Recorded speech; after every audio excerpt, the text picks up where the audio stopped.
যুক্তরাষ্ট্রের সদ্য নির্বাচিত প্রেসিডেন্ট ডোনাল্ড ট্রাম্পের প্রশাসনে এবার দায়িত্ব পেলেন আলোচিত টিভি ব্যক্তিত্ব ডক্টর মেহমেদ ওজ।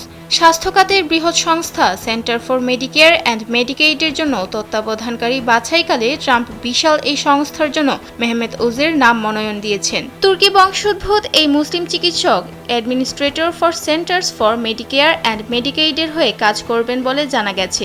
আমেরিকানদের স্বাস্থ্য সুরক্ষায় ডক্টর ওজের চেয়ে সম্ভবত আর কোনো যোগ্য চিকিৎসক নেই বলে মন্তব্য করেছেন ট্রাম্প। সংবাদ মাধ্যম বিবিসি এক প্রতিবেদনে এই তথ্যটি নিশ্চিত করেছে। জানা যায়, এই শতকের শুরুর দিকে দ্য অপরাহ উইনফ্রে নামের একটি টিভি শোর মাধ্যমে খ্যাতি অর্জন করেছিলেন ওজ। এর আগে তিনি মেডিকেলে একজন সার্জন হিসেবে প্রশিক্ষণ নিয়েছিলেন। এবার ব্যাংকও আপনার হাতের মুঠোয়।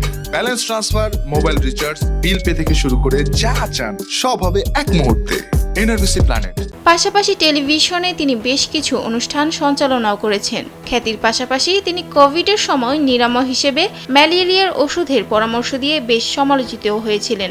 আগামী বছর সিনেটে নিশ্চিত হলেই সংশ্লিষ্ট খাতে দায়িত্ব পালন শুরু করবেন তিনি। ৬৪ বছর বয়সী ওজ একজন কার্ডিওথোরাসিক সার্জন হিসেবে প্রশিক্ষিত।